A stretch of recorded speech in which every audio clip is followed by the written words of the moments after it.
You clench your jaw as a stranger in a black sedan sharply cuts into your lane. They violently slam their brakes, forcing your hands to grip the steering wheel like a weapon. Why do you immediately assume the hostile driver threatening your life is an enraged man?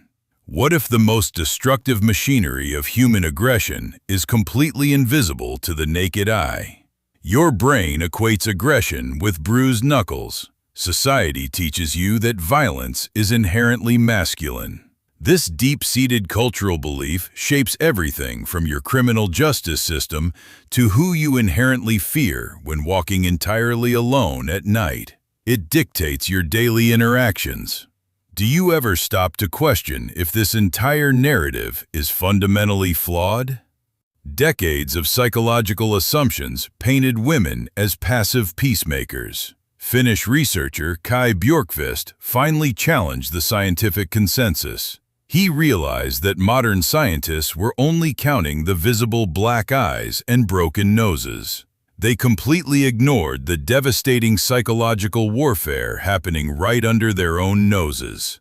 Aggression is simply the deliberate intent to cause harm. It does not require a clenched fist. For 99.9% of human history, direct physical combat was a massive risk that usually resulted in lethal infections. Evolution had a different plan for how humans could destroy their rivals without risking a single physical scratch. This is where indirect aggression enters your biological timeline. Does a destroyed reputation actually hurt any less than a broken rib? Evolutionary psychologist Tracy Valancourt mapped exactly how females of your species weaponize social exclusion. They use targeted gossip and reputational destruction. This covert aggression systematically dismantles a rival's social standing and their vital access to communal resources. It is perfectly surgical. It is absolutely lethal. You can trace this exact behavioral adaptation back to your closest genetic cousins. Primatologist Frans de Waal spent years observing chimpanzee colonies. He originally expected the larger males to hold an absolute monopoly on physical brutality and dominance. Instead, he documented female chimpanzees orchestrating incredibly complex, invisible political campaigns to isolate and permanently exile their targets. They did not bite. They did not scratch. They simply manipulated the social fabric to turn the entire community against a single unfortunate female until she could no longer survive. Do you see the chilling similarity to a modern high school cafeteria or a ruthless corporate boardroom? The battlefield changed. The ancient tactics remained exactly the same. Your modern environment is densely packed with this tactical warfare. A vicious rumor is whispered at a desk. A deliberate exclusion from an important email chain triggers a profound physiological crisis inside your nervous system.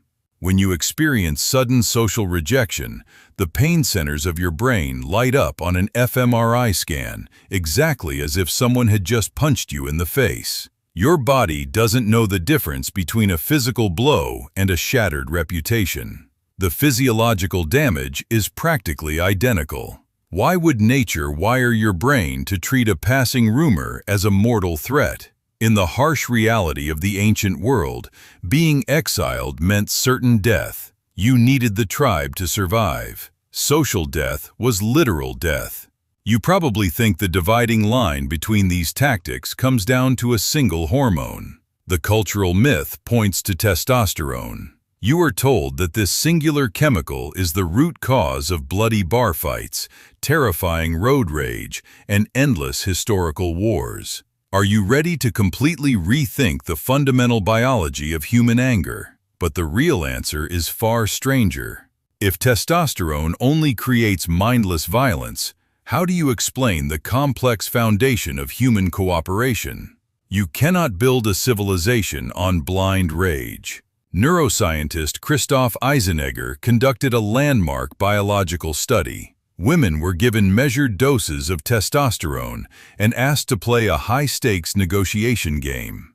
The subjects who received the actual hormone became dramatically more fair, cooperative, and strategic in their social interactions. The hormone did not trigger an uncontrollable primal rage. It triggered an intense, calculating drive for social status. And in a civilized game, strict fairness is the smartest way to climb the hierarchy.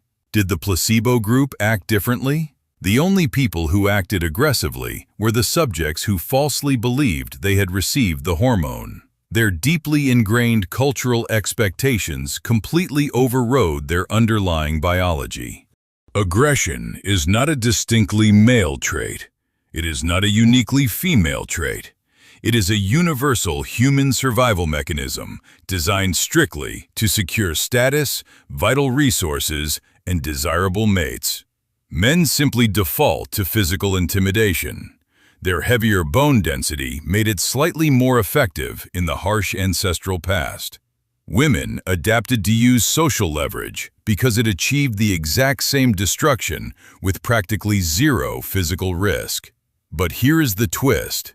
Modern society is becoming increasingly digital. The brutal male strategy of throwing punches is becoming an entirely obsolete handicap. The covert tactics perfected by your female ancestors are now the undisputed primary weapons of modern human warfare. You swim in an endless digital ocean of cancel culture. Public character assassination is the new normal. Your brain is perfectly tuned to deploy these invisible weapons the second your personal status is genuinely threatened. There is no passive gender. There is only a highly evolved species utterly obsessed with winning the brutal game of survival at any absolute cost. You clench your jaw as a stranger sharply cuts into your lane. But the true threat is the quiet passenger beside you, plotting a psychological destruction you will never see coming.